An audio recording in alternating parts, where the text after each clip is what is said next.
mayam pumnamakpu mami parengi maikaidagi Thouramna okchari.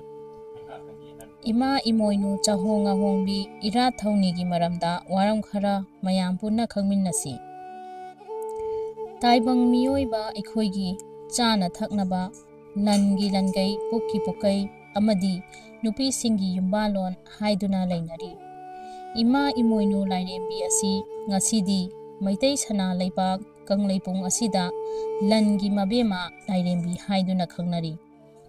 Wakchingi tarani thoini panba numitta imagi maphamda katpa yaba yadaba haibagi matangdadi ngamjaba katjaba adumak akaibadi leite adubu imana khwaidagi pamjabasidi nga angobada makhal ahum pikpa chawba aigi ngamjabani. Inkholda hauba panba amadi sana kaithelda phangba kobi hangam hawai mana masing asang aman aikhoina ngamjaba ahau athum asi katpada thoidokna kaiba leite. Katkadaba maphamdi mamangaigi ngallingai matamdadi yumjau amagi mayaida phunga lairu haiduna leiriba mangang luwang khumanna yotsabi makhong ahum oiduna leiriba asigi lawai koibi koklenthak oithang phamba langliba asida imagi haitha leitha sitamnei. Masida tamlibagi maram sidi oja guru singna takpirakpa matamda Ema Emoinu lairembigi yethang phamba langlibasi mai kauba lai asini haina takpi aduna mai kauba lai asigi oi thangbada imagi phamba langbani.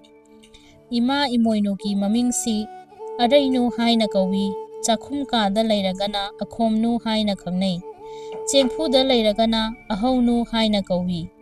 Haujik matamsigi yumsasida phunga lairu leitabana ayamba oire adubu aikhoina chak thongliba maphamsigi oi thangbada Ema Emoinugi phamba langba yai haiduna oja guru singna takpi.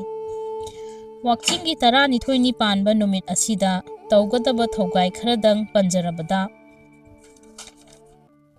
yumgi yumburembi Emoinu imagi sayon oiriba asina Ema Emoinugi lairon tilon khangjadragasu ayuk nganna hugatuna iru maithajaraga asengba ising taireng pungphaina khiktuna yumgi akoiba khitok sengdokani. Numit asida khatna chainaba macha masu singda wahai wata athiba ngangba makhong makhutna kauduna thaduna warakpa yade. Numit sida natte masi Ema Emoinuna sukya yadaba thabakni. Laigi numit asidadi pukning wakhal ingna chikna leiba asina khwaidagi phai haina oja singna takpirami. Numidang waigi matamda Ema Emoinugi katpham thokpa potlam chairam adu katlaga icham chamba mongda aidi karisu khangjaba natte aigi mongba sangaida leiriba aigi ipuroiba icha pumnamaksi nungaiba yaiphaba kabyangba tamyangba pumnamak bibiramu haidana khurumbada thoina kaiba leite haiduna oja singna takpi. Khurumba matamda nupidi khong tingthok phade nupadi khong tingthoklaga khurumba phai. Numit asida Ema Emoinu asina lakliba asi machak madal piramge haiduna lakpanina khut tingthoklaga khurumbadi lan haidokpani khut konsillaga haibadi lan chingsinbagi mawongda khurumba phai haiduna oja singna takpi.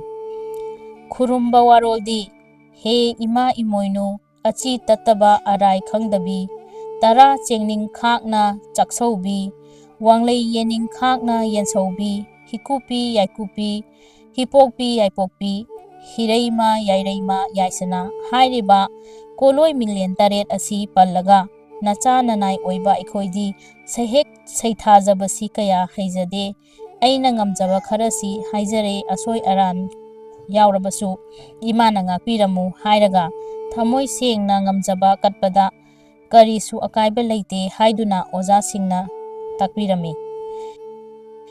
Ema Emoinu na lakpada mayamgi maphamda aphaba nungai yaiphaba tangdu leitaba punshi ama oinahbiyu oirasanu haina haijari amadi mayamgi maphamda wahai wata henjinkiba soikiba yaurabasu ngakpinaba haijari.